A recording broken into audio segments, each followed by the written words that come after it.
Well, when it comes to energy production in this province, it can be tough to separate the politics from the policy. This past weekend, the prairies saw record-breaking cold temperatures. Alberta put out a warning asking people to reduce electricity use to essentials only or risk rolling blackouts. Both BC and Saskatchewan sent Alberta some of our excess power. Premier Scott Moe used the opportunity to take a shot at the federal government's clean energy regulations, which are meant to achieve a net zero electrical grid by 2035. He posted, "That power will be coming from natural gas and coal-fired plants, the ones the Trudeau government is telling us to shut down, which we won't." So today on the show, we have a guest from Alberta who can help us understand what happened in that province. And we'll also hear from Saskatchewan energy experts who would like to see better cooperation between provinces when it comes to sharing electricity. But as always, we want to hear from you. Is it possible to have a reliable baseload power and still take action on climate change? You can call 1-800-716-2221 or email bluesky@cbc.ca. Sara Hastings-Simon is a professor of Earth, Energy, and the Environment at the University of Calgary's School of Public Policy, and she joins us on the line right now. Hi, Sara. Hi, thanks for having me. Thanks for being with us. It's been all the talk the last couple of days, and I'm eager to hear from your perspective. How did Alberta get so close to rolling blackouts on the weekend? Well, we had kind of a perfect storm of events happening. So we had some very, very cold temperatures, which means that electricity demand, goes up as people are using more electricity to run their furnaces. They're running their furnaces more often. At the same time, we had a couple of gas plants, natural gas plants that were offline for maintenance or due to some issues that arose. We had actually a couple of gas plants that should be up and running very shortly, new plants that weren't yet commissioned, weren't yet ready. They were, I think folks thought that they would be online. And at the same time, we saw we had neighboring provinces and neighboring countries down in the U.S. also facing some cold temperatures, which meant there was a lot of demand for power everywhere. So we had both, increased demand. We had a bit less on the supply side. And so at the end of the day, when, the sun did go down, we had a lot of tightness on our market. I will say also, there's always this question of how much margin you should build into the system. And arguably the fact that we managed, that the grid operator in Alberta managed to get through that period without having even to resort to rolling blackouts, is a sign that it may be the right amount. You could certainly have a grid that has more spare capacity, but you would be paying for that. And so it's always a balance between, having that security there when you need it, but too much isn't necessarily better as well either. Yeah, okay. I want to talk a bit more about that spare capacity, because this might speak to the differences between Saskatchewan and Alberta a bit, right? Because it was really cold in Saskatchewan too, but we were not at risk of blackouts. So help us understand what makes our power systems different. So the way that they're organized from a market perspective is very different. So you have this vertically integrated, meaning basically a centrally planned power system where Sask Power is making decisions about what kind of plants to build. Here in Alberta, we have a so-called competitive market, which means that we don't have, we have a central planner that's sort of operating the grid and that's planning our transmission. But the decision to invest in new power plants really rests with the commercial generators that are participating in the market. And basically, it's the price signals that are supposed to send signs for more plants to be built. And again, we do see that happening. We're sort of like a week or so away from these two quite large plants actually coming online in Alberta, but they weren't yet kind of here at that time. How do renewables play into this conversation? Because it was definitely pointed out by politicians and some members of the public that, renewables aren't helping us right now. So I'm wondering how they fit into this conversation. Yeah, that's a great question. And I mean, there's always a bit of kind of is almost like a litmus test of what you blame when you have this kind of perfect storm where you have different types of plants not generating at a given time. So what happened on the renewable side, there is a big concern if you have a situation where you're expecting more renewables. So you're forecasting, say, a lot of wind or a lot of sun, and that wind or sun doesn't show up. That's not what happened in Alberta during those periods of tightness. We're talking about a time when, the sun went down as it was expected to, and the grid operator was in fact forecasting even, a week or half week ahead that we wouldn't have a significant amount of wind and solar on the grid.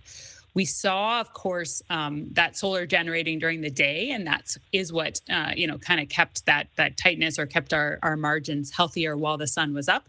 And so having, I think one of the things that points to is that some energy storage, some shorter term, talking about a couple hours worth of energy storage, would be very helpful in having that solar resource be better able to meet those peak demands in winter, right? The challenge is really that period between when the sun goes down and when everybody goes to sleep and the power demands go down as well too.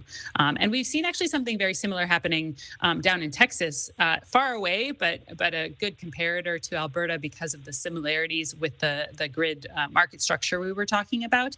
They had, of course, very devastating blackouts during their last winter storm a couple of years back. And this year, they're actually facing cold temperatures right now. And a big difference is that they have built up a lot of battery energy storage. And that is, grid operators expect down there, that is going to help them kind of ride out those few hours between when the sun goes down and when power demand drops as well. So it's really a matter of, what are you expecting your different resources to do, and how do you plan a grid and ensure that you have a grid that is going to meet the demand that you that you have. And there are ways to do that with renewables integrated into the system. We're going to learn more about energy storage a bit later on the show. We actually have Robert Tremblay with Energy Storage Canada, who's based in Calgary, joining us a little bit later on the show. But first, I want to play for you a conversation that we had with someone from Saskatchewan here. So for another perspective, we reached out to Brett Dolter. He's with the Department of Economics at the University of Regina, and we spoke earlier. Hi, Alicia. How are you doing? I'm well, thanks. So what do you make of what happened in Alberta? I will fully admit I was someone who was all over Twitter when this was first made public that there was an emergency. What do you make of what happened in Alberta? Well, it was a sign of how important it is to focus on reliability at the same time we're working to change over our electricity system. We saw the Alberta system operator put out a call for people to use less electricity, asking people to turn off things that weren't necessary, appliances, lights. If you're charging an EV, wait till later. And we saw that was needed because a few factors. I mean, it was record cold, which meant record electricity demand. There was also a few things that happened at the same time. There wasn't much wind energy on the system. And as well, there was a natural gas plant that was offline. Both of those things meant there's less electricity available. I mean, the gas plant is probably even the more crucial one because you expect those are the plants that are going to be there on the cold days when you don't have wind and sun to be that backup. And so with all of that happening, we started to get to the point in Alberta where demand is going to outstrip supply. And in an electricity system, you can't have that. You've got to have supply equal to demand at all times if you want the system to work well. What do you make of the reaction from politicians, specifically our Saskatchewan premier, to what was going on? I saw that Sask Power was able to export power into Alberta. When I saw that, I mean, my read of that was that this is another sign that we need to keep working to build those interconnections between provinces. We have some connections to Alberta, but they're pretty small, actually. We can't export all that much electricity to Alberta at any given time. We have connections to Manitoba, again, fairly small. Any of the research that I've done on this topic and a lot of the research that colleagues have done has shown that it's going to be a lot cheaper for us if we can build more connections between neighbors so that we can help each other out in those times of emergency. And so if you could have had a very large interconnection all across from BC to Manitoba that allowed more power to flow even from Manitoba through Saskatchewan into Alberta, and then not only across Canada, but down connections to the United States so that power could be flowing up from the United States, all of that would have helped Alberta easing their situation when they were facing a shortage. And we've seen that sort of situation happen before. A few years ago, it was Texas. Texas had a really cold snap. They had gas plants go offline. They had low renewable energy output at that time.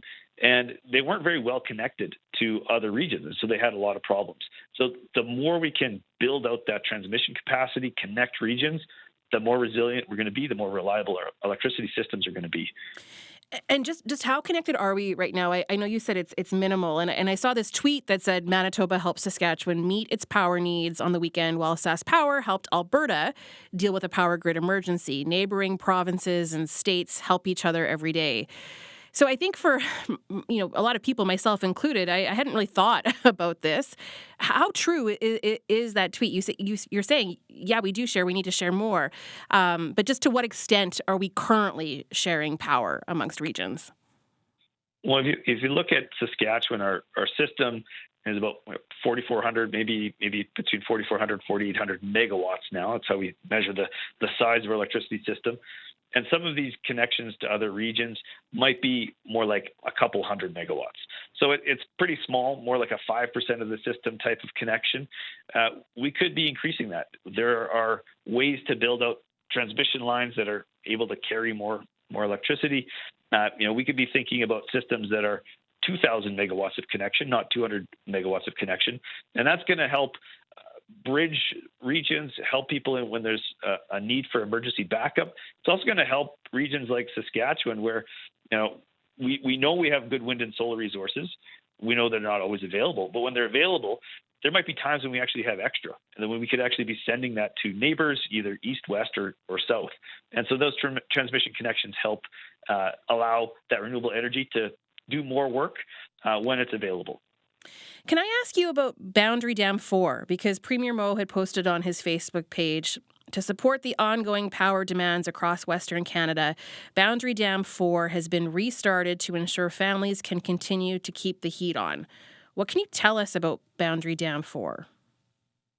Well, if we look at the coal fleet that SaskPower has, those coal plants are scheduled for retirement as of the time they meet 50-year life expectancy, so once they're 50 years old, or once they get to 2030. And so when we get to 2030, we have a regulation now in place federally that all those coal plants will be retired.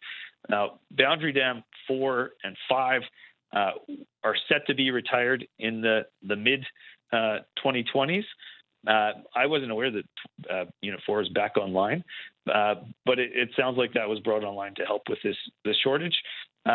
It highlights the need for us to be thinking about what is the power source of the future. We know we've got to get off coal. We know we've got to stop burning one of the most polluting ways to generate electricity, burning coal. And so we've got to think about what are the alternatives and how to get to a system that's zero emissions and reliable and affordable. And that is the challenge right now for Saskatchewan. So what do you think? I mean, what do you think our government should be doing to make sure we have enough baseload power for when things get really cold? Because a lot of people might say that what Premier Scott Moe is saying and what he's doing right now is the right thing to do. I mean, he's very, very critical of the federal government's deadline here. What do you think the provincial government should be doing here?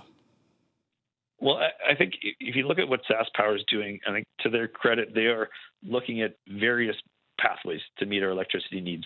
And I think that there's still some questions as to what the best pathway is. So we have options. We know that there are options that are those sort of dispatchable, you call them baseload.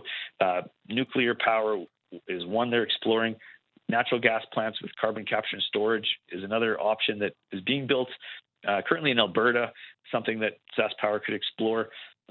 It also means transmission connections, another way to ensure that we can trade between partners, between neighbors. And when we have more renewables on the system, I mean, renewables give us this cheap source of electricity, but they have that quality of not always being available.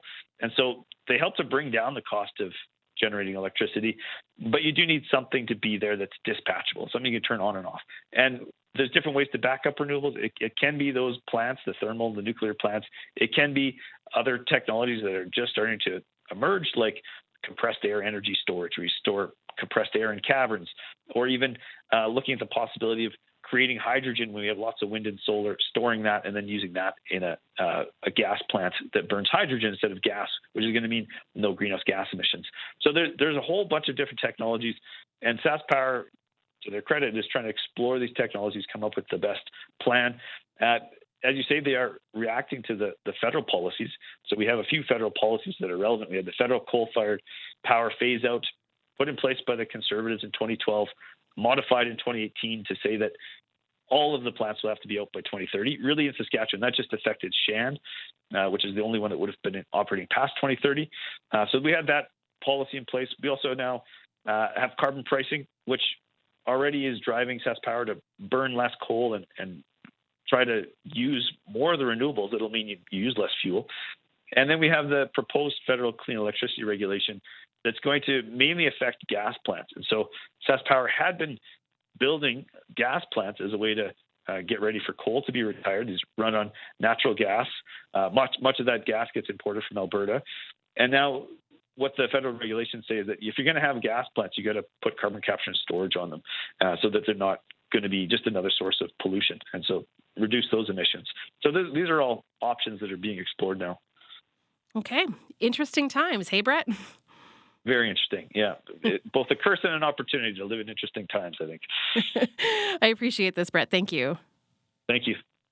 Brett Dolter is with the Department of Economics at the University of Regina.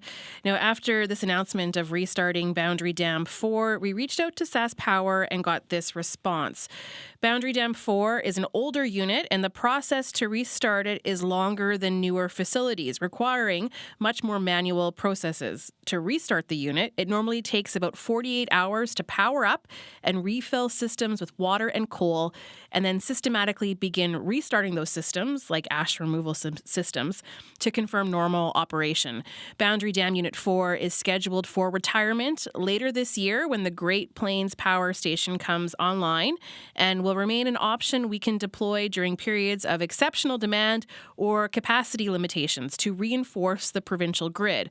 Over the past week, extreme cold across the prairies caused the demands for power to increase, so Boundary Dam 4 was brought online. The last time SaskPower brought Boundary Dam 4 online was this past summer when Poplar River Power Station was offline for repairs. Regarding the April 1st retirement date, SaskPower evaluated how to best use Boundary Dam 4 going forward, and it was decided to use this unit essentially as a reinforcement or backup unit should conditions require. That's the statement we got from SaskPower. I'm Leisha Grabinski. You are listening to Blue Sky. Today we're talking about our grid, Alberta's grid, and what happened in this deep freeze. You can join the conversation by calling 1-800-716-2221 or email bluesky@cbc.ca. Our guest today is Sara Hastings-Simon, Professor of Earth, Energy, and the Environment at the University of Calgary's School of Public Policy. Sara, you've been listening. Before I get to my first question, is there anything you want to add to the conversation right now after listening to Brett Dolter? I mean, I really agree with a lot of the points that he was making. I mean, I think there's two kind of things I would stress or add to what he said. One is that, when we talk about the federal government regulations, I think it's important to note that the 2035 target for electricity is not a net zero target, but it really does allow for some operation of unabated gas plants. Exactly, I think, thinking about these times when you might need to bring, extra capacity online to deal with cold weather. We can debate, if those are flexible enough, and some folks have proposed more flexibility, which I think is very worthwhile debating. But I think it is designed at least with that in mind and that kind of response. Professor Dolter also mentioned the response that we saw after AESO's call out to have people in the province reduce their energy use. And we saw a great response there, and that really did prevent the need to move to rolling blackouts. So people, turning off lights, not maybe firing up their electric stove or their dryer right at that moment. And that's another important resource that's going to be part of our future energy mix, which is so-called demand response. Basically, having people, not necessarily in ways that inconvenience them, but where they can change the time when they're using electricity. And some parts of Canada, this is more common. You have overnight electricity rates that are lower. We don't have that kind of system in Alberta. So having incentives so that you don't have to do it on an emergency basis, but really allowing people to use electricity when it is less expensive for the system, if they can do so. And that's really a win-win because people can save money, they can be paying less for their electricity, and it can prevent us from running into these challenging situations or needing to invest a lot more to, build out more resources on the system. Sara, before we bring in another guest here to the conversation, I just have a couple more questions that I'm hoping you can elaborate on. So you're talking about flexibility and how we can debate the need for more flexibility or not. I just want you to elaborate on that a bit because like so many things these days, this conversation can feel quite polarizing. And it was interesting to see the politics at play in the wake of the emergency that was, so much work was being done to avoid a serious situation. Even the former mayor of Calgary, Naheed Nenshi, was telling the premier of Alberta, let's keep the politics out of this. This is an emergency situation for Albertans. So I think it's obvious, like we've got a couple of sides here, but I'm wondering if you can kind of help us understand the nuance of this and why there might be need for debate around the flexibility of some of these targets. Sure. So, it's a good question. And I think that is exactly what happens when you have an event like this, is that it's very easy to sort of cherry pick specific things that happened and use those to try to make an underlying point. The reality, like is often the case within the electricity system, is much more nuanced and complex, right? And so you can, I think that nobody is suggesting, of course, that we create an electricity system in Alberta that runs off of only wind and solar, 24/7 without any other kinds of generation in the mix or other kinds of connections to other jurisdictions. And so, that's a bit of a straw man that gets set up that it is very easy to show, wouldn't work well, of course. And so the reality is we are in the process of moving, from one type of electricity system to another. And so historically, you had electricity grids that were run off of dispatchable power plants, thermal power plants, like big solar and big natural gas and coal plants, to one that has a broader mix of resources, more renewable resources that have very low operating costs. You're not buying fuel, but they are dependent on the weather. And that introduces challenges, but I think it's important to note it introduces different kinds of challenges. And we've become very good at managing the challenges that come about from those big thermal plants. For example, big thermal plants can fail without warning. And so while renewables like wind and solar have the challenge of they're only there when the wind and sun is there, we've gotten quite good at knowing, when the wind and sun is going to be there. We have very good weather forecasting, which is an important tool for using those renewables. On the flip side, we can't always forecast when a thermal plant will fail. And so there are many ways that the system has been designed around that potential failure point, ensuring that we have backup resources that can respond on the kind of timescale of warning that you might have for a thermal plant. And so when we talk about changing our energy system overall, it's really not just a matter of, unplugging certain plants and plugging other ones in, but it's kind of changing fundamentally the way that we prepare, the challenges that we face and the way that we prepare for those. And that's a much, bigger task. Obviously, we're doing it, partially because of the need to decarbonize our system, but also as some of these resources get cheaper, relying on them, like wind and solar at times, to be a larger part of our generation mix over the year can also make economic sense as well, too. And so, there is a lot of political noise, I think, that happens and kind of blaming of different types of resources when you have situations like this. But the reality, and that comes back to something that Professor Dolter was saying, is that it just underscores, I think, the fact that we need to plan for this in a clear way. We need to keep reliability and affordability at the forefront as we're planning. But we need to start that planning now and start to build out, the energy storage or the transmission interconnections, all those things, the demand response on the consumer side that are going to allow us to run this grid that looks different and that comes with a different set of challenges. And you do use the word reliability more than I've been hearing a lot about baseload power, and I do want to hear your thoughts on the difference. We'll get to that in a moment, but I think this is a really good setup for our next guest. So, one of the questions that people always have is, how do we save excess power for times when demand is high? And this does become increasingly important as governments start using more flexible energy sources, such as renewables. Robert Tremblay is the policy manager for Energy Storage Canada. That's the national trade association for the industry. He's originally from Saskatoon, now calls Calgary home, and he joins us on the line. Hi, Robert. Hey, thanks for having me on. Can you hear me? Yeah, we can. And it's really good to have you perfect. as part of the show today.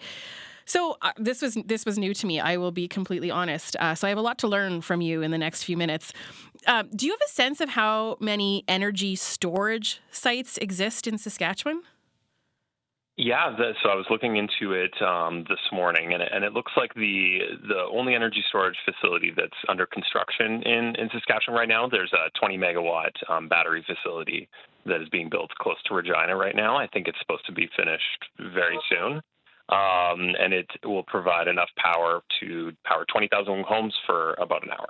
Okay, so maybe just break it down as simply as you can. Like what are these and what are they meant to do?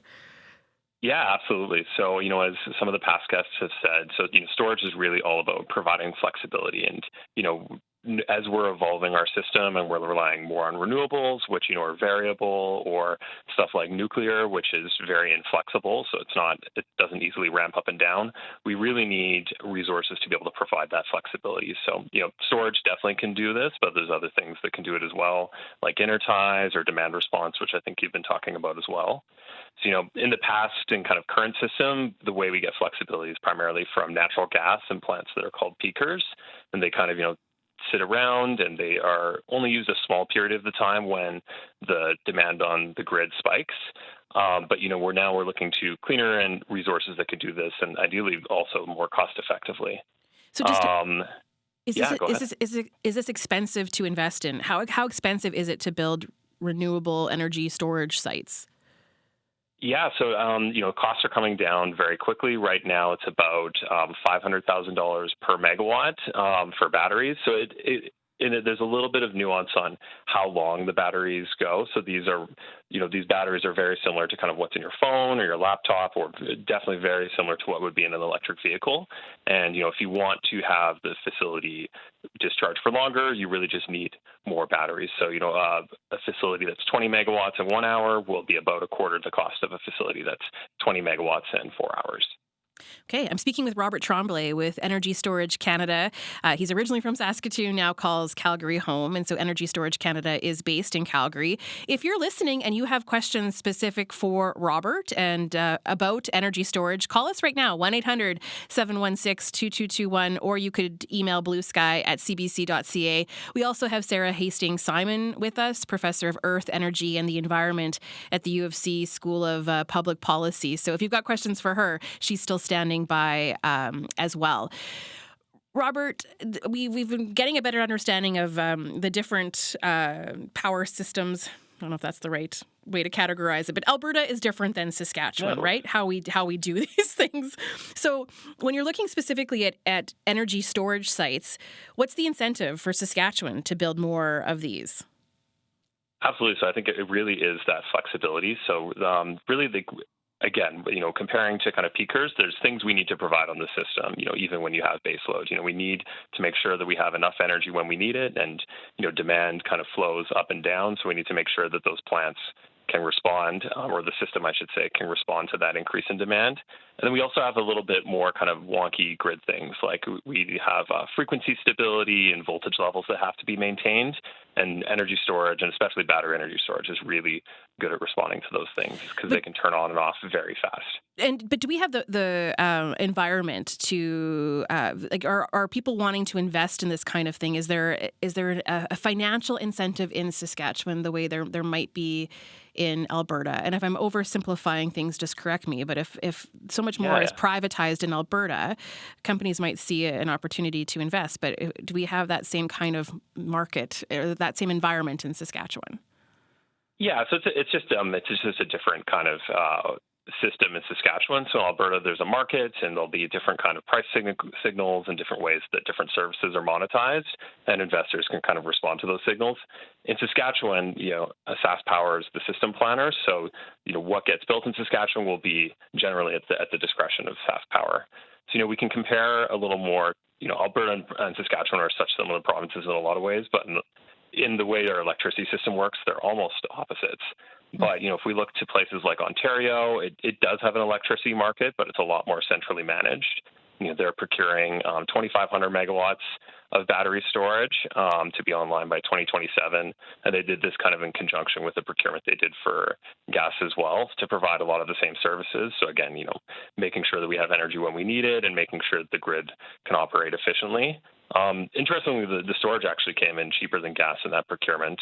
And then other provinces, like Atlantic Canada, I think is a really good comparison to Saskatchewan, where they still have a lot of coal power that they're working to kind of ramp down.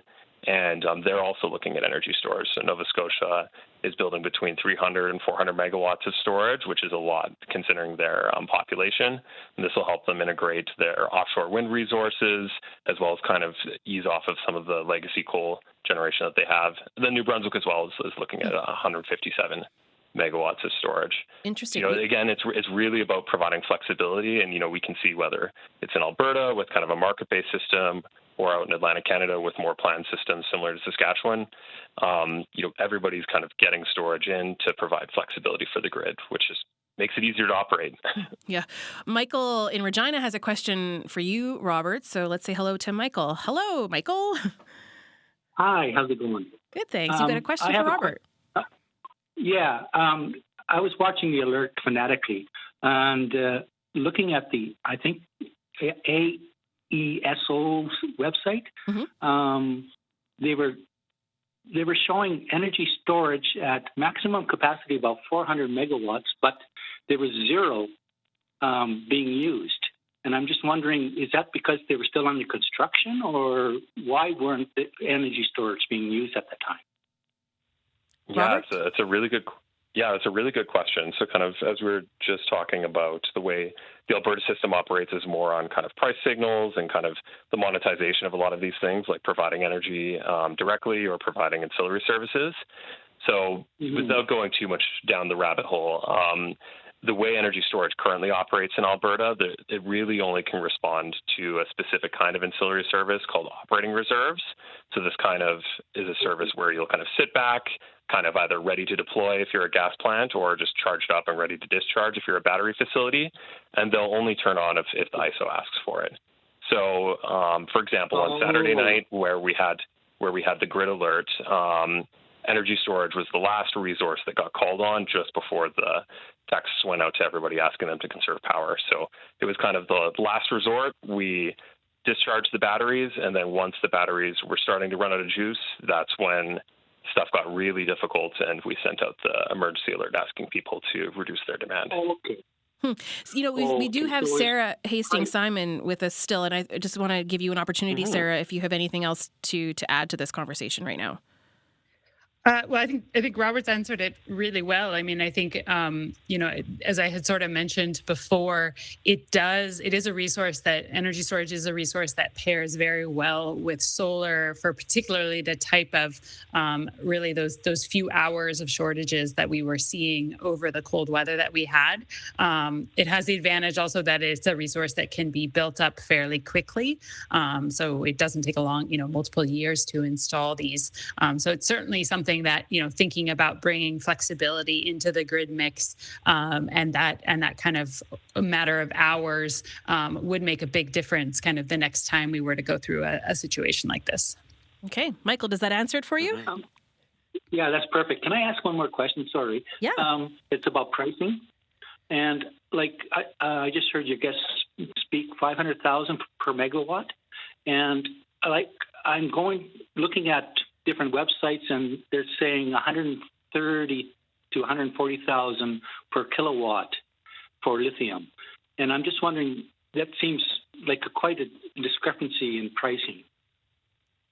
Yeah, so so often when you're looking at prices for batteries, they're often quoted kind of like a commodity, so they're looking at the cells. So when you're talking a utility scale system, you'd be including stuff like the site work, so excavating and making sure that the site is prepared, the actual kind of units, like the containers that the storage system's in, and then you'll need the cells are also quite sensitive to temperature, so you need HVAC systems that can kind of make sure that the batteries are staying the right temperature. So when you include all that, then it does get a bit more expensive than just the cells themselves. And as far as energy storage of energy storage, is underground part of the mix, like storing underground? You're thinking of like compressed air? More like just storing the batteries underground to avoid any freeze up. Oh, gotcha. I haven't heard of that before. All the installations I know of are above ground. Just kind of going off my gut here, having worked kind of in transmission construction before my current role. Anytime you start getting into digging stuff with a project, it gets very expensive. So my guess would be that storing them underground would be probably cost prohibitive, as opposed to just having kind of the HVAC systems. Yeah. Really It'll go up from 500. Okay. Interesting stuff. Thanks a lot, Michael. Yeah, thanks for calling. Let's go to James in Saskatoon. Hi, James. Hi. Yes, I've been looking at battery technology, and there's a lot of work being done on sodium-ion batteries now.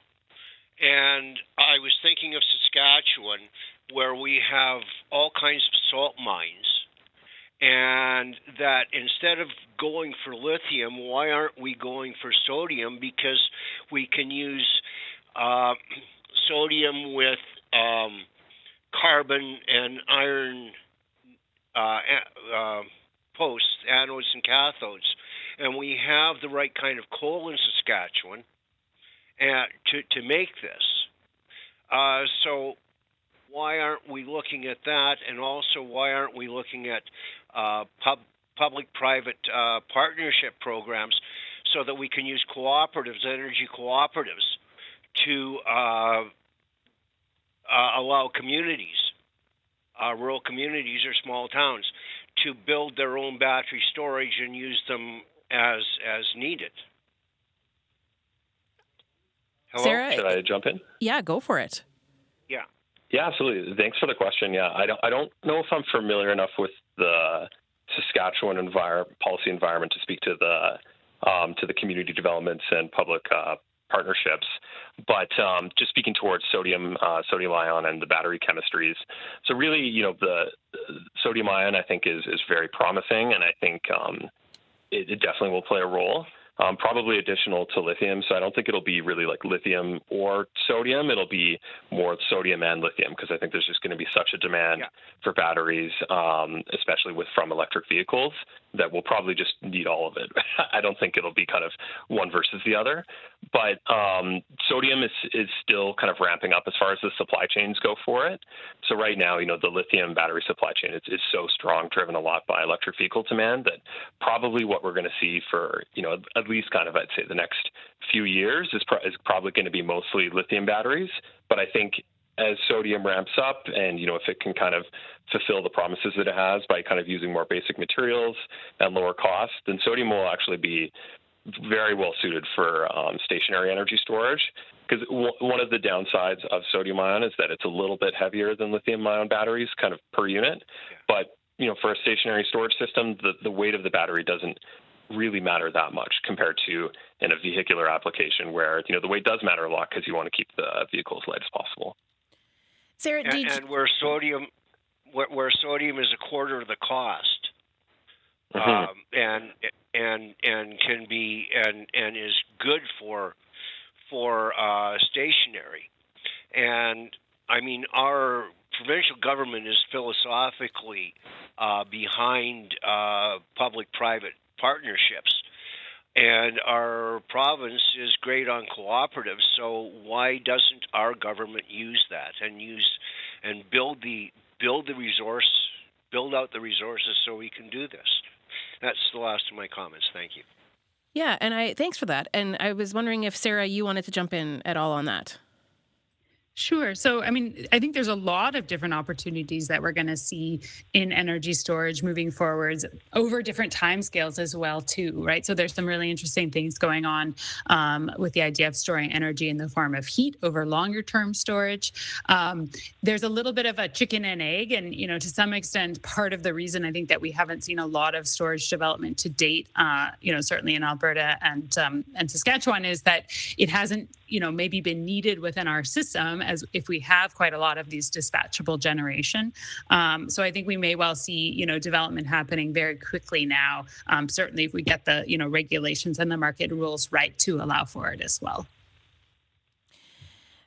Sara, I want to ask you, a question about, I want to bring into this the whole difference that you see between baseload power and reliability. I just wonder if you could unpack the argument you make on that. As someone who's this is not my area of expertise, but I'm doing more and more interviews and learning a whole lot about baseload power, and you have a different perspective on things. So I am curious to know your thoughts on that.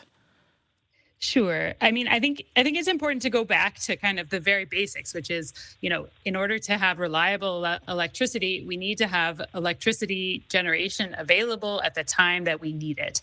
And again, I kind of touched on this earlier, this idea that the way that our system is designed and built today and sort of optimized is around the kind of plants that were around when we built it. And they were those baseload plants. And actually, it's funny to see kind of the evolution of the term baseload. When it was first used, it wasn't necessarily, a positive attribute that a plant had. If you talk about a plant, a traditional baseload plant, that's a plant that cannot necessarily ramp its generation up and down very quickly.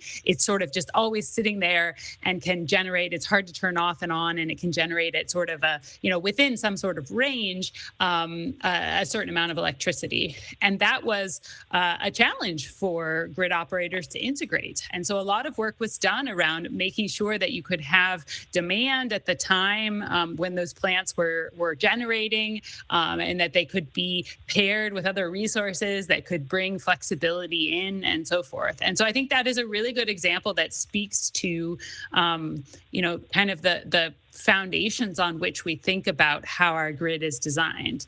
Now, again, I'm not suggesting that this means that we can turn around and, run a grid in Alberta or Saskatchewan on wind and solar only, overnight. That's not the opposite of saying that, we need to think more in a more sophisticated way about baseload. But it does open up this idea that, especially also as we electrify more of our uses of power, the more that we're doing that, and the more that we have very potentially flexible sources of demand, the more that we can push that need for, generation always to match demand in this sort of uncontrolled way, we can find more of the flexibility on the demand side as well, too, right? And so an electric vehicle is a great example of that. Yes, we certainly don't want people charging their electric vehicles, at the peak moment when power demand is highest, but that's a use of electricity that is arguably quite flexible over, certainly a 24-hour period, and with some warning even over potentially, multiple day periods. So it's, again, coming back to that, really needing to change the way we think about how we provide the reliable electricity that we need. Right. Before we wrap up today, I have one more perspective to bring into the conversation. So Margot Hurlbert is Professor, Canada Research Chair in Climate Change, Energy and Sustainability Policy at the University of Regina. Here's part of a conversation we had earlier today. CBC had a story this week that broke down where the power in our grid comes from. So 65% of our power comes from coal or natural gas. 25% comes from wind, water, and solar generation that's produced within Saskatchewan. And the rest is made up of heat recovery facilities or biomass facilities, with a large chunk being imported from Manitoba Hydro. So we're at this moment where we're moving towards a shift, an energy shift. How do you see this makeup of how we get our power shifting in the years to come? Yeah, so we know we need more renewable and solar. It is priced very low, so it's really important for reducing our emissions. But at the same time, in the Canadian prairies especially, we have such cold temperatures, we need to have backup base load for when the wind is not blowing and the sun is not shining. And it was really demonstrated on this past weekend, the need for base load capacity. So how can we have reliable baseload power and still take action on climate change? Yeah, so it's all about getting to a net zero. So we, in Alberta especially, they've really forayed into carbon capture and sequestration. They've built a CCS pipeline. They're building businesses that are able to utilize it. They're thinking about co-benefits between hydrogen production and oil and gas production. So the industry really is advancing. And in Saskatchewan, we had the Boundary Dam, Unit 4, that developed carbon capture sequestration. It was first of a kind. It really was a leader in the field. And we haven't talked about it so much in Saskatchewan. Perhaps it's not the right fit. But we really need to keep our eye on the ball for how to develop base load going into the future that is net zero. So with coal and natural gas plants, the way to do that is carbon capture sequestration. Also, in Saskatchewan and Alberta, we're talking about small modular nuclear reactors, which are very close to zero once they're up and running. And that, in the future, has been declared by Saskatchewan as a vying alternative. I want to ask you just one last question about the politics here, because provincial politicians like Scott Moe, Daniel Smith have used this as an opportunity to express their concerns with the federal government's goals right now to get off coal and to get off natural gas. And I'm wondering if you see that as fair, or just what your thoughts are on the political response to this. I think the real issue is time and cost, right? Because refabricating our coal and natural gas plants to CCS is going to take some time. It's going to take some money. And the small modular reactors are a bit of the same issue because they are being prototypes. They're being built in Ontario at Canadian Nuclear Laboratories with Ontario Power Generation. So there's lots of really exciting development happening that is advancing that technology, but it takes time and it takes money. So it is inevitable that we will either shut down coal or natural gas, or we'll have to make it net zero with carbon capture sequestration into the future. So how we do that, the cost of doing that, and how the cost of doing that impacts our customers and our ratepayers is all open for discussion. Interesting stuff. Okay, we'll leave it there, Margot. Thank you. Thank you. Margot Hurlbert is Professor, Canada Research Chair in Climate Change, Energy and Sustainability Policy at the University of Regina. We could keep talking about this, but I have to say goodbye to our guests today. So, Robert, thanks for being with us. I learned a lot from you. Thank you. Thanks so much. That's Robert Tremblay with Energy Storage Canada, which is based in Calgary. And Sara, thanks so much for being our guest today, too. Thanks for having me.